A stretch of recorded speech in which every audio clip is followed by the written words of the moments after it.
matriks ini menunjukkan bahwa tujuan bisnis yang terkait dengan IT ada 17 nomor, ya, jadi ada 17 tujuan bisnis yang terkait dengan IT. Kemudian sebelah kiri sendiri adalah kelompok-kelompok perspektif dari balance scorecard. Kita lihat dari perspektif keuangan ada 3 tujuan bisnis terkait.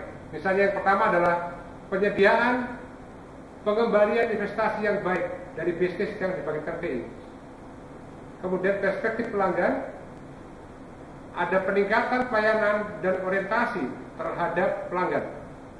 Kemudian untuk perspektif proses bisnis atau internal, tujuan bisnis yang terkait peningkatan dan pemeliharaan fungsionalitas proses bisnis. Yang terakhir, untuk perspektif pembelajaran dan pertumbuhan terkait dengan tujuan bisnis, pengelolaan inovasi produk dan bisnis, dan juga perolehan dan pemeliharaan karyawan yang cakap dan termotivasi. Kemudian sekarang di sini ditujukan bahwa ada 28 tujuan TI. Misalnya yang pertama adalah respon terhadap kebutuhan bisnis yang selaras dengan strategi bisnis. Kemudian nomor 5, penciptaan TI yang tangkas atau bahasa Inggrisnya IT agility.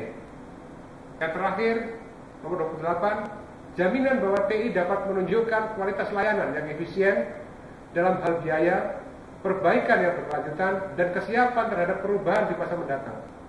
Ini adalah domain teknologi informasi di dalam COVID.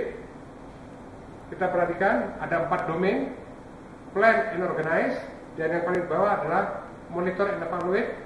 Kemudian 2 kotak yang di sampingnya adalah acquire and implementation dan deliver and support. Dan ini saling terkait, mulai dari plan sampai monitoring. Dalam proses TI untuk domain PO, plan and organize, ada 10 proses. Jadi di dalam domain PO ada 10 proses. Yang pertama PO1, mendefinisikan rencana strategis teknologi informasi. Kedua, mendefinisikan arsitektur informasi. Ketiga, menentukan arah teknologi. Dan yang terakhir, nomor 10, pengelola proyek. Pada prinsipnya, domain PO ini untuk menjawab apakah strategi TI selaras dengan strategi bisnis. Apakah perusahaan mampu mengoptimalkan sumber daya? Apakah setiap orang dalam perusahaan memahami sasaran TI? Apakah risiko TI dipahami dan dikelola? Apakah kualitas sistem TI sesuai dengan kebutuhan bisnis? Sekarang kita bahas domain acquire and implementation. AI1 tentang mengindikasikan solusi otomatis. Proses AI2 memperoleh dan memelihara software aplikasi.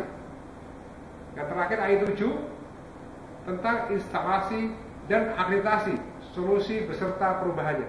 AI ini, acquire and implement ini, untuk menjawab apakah proyek baru kemungkinan besar memberikan solusi yang memenuhi kebutuhan dan dapat diselesaikan tepat waktu dan sesuai anggaran.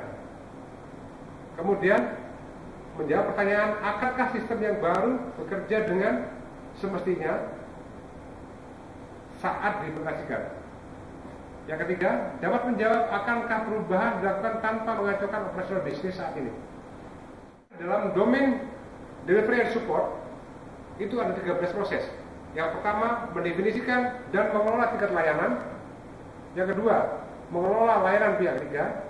Sampai yang terakhir di S13 tentang mengelola operasi. Domain delivery and support ini untuk menjawab pertanyaan: 1. Apakah layanan TI dilakukan selaras dengan prioritas bisnis? Apakah biaya TI dioptimasi? Apakah pengguna mampu menggunakan sistem TI secara produktif dan aman? Dan yang keempat, kita perhatikan di sana DS untuk menjawab apakah kerahasiaan, integritas, dan ketersediaan memadai. Dan terakhir kita bahas domain monitor and evaluate. Ada 4 proses. FE1 mengawasi dan mengevaluasi kinerja TI. Proses yang kedua, mengawasi dan mengevaluasi kontrol internal. Dan yang terakhir, ME4 menyediakan tata kelola TI. Dan domain MI ini untuk menjawab satu, apakah kinerja TI diukur untuk mendeteksi permasalahan sebelum terlambat? Kedua, apakah manajemen memastikan efektivitas dan efisiensi kontrol internal? Ketiga, dapatkah kinerja TI dihubungkan langsung ke tujuan bisnis? Yang keempat, apakah risiko, kontrol, pemenuhan, dan kinerja diukur dan dilaporkan? Lebih lanjut, dapat dibaca referensi sisa issue manual, kemudian the IT governance issue dari ISAKA. Akhirnya, terima kasih atas perhatiannya pada pembahasan modul ini, dan lebih lanjut dapat kita diskusikan dan kita kaji case study. Terima kasih.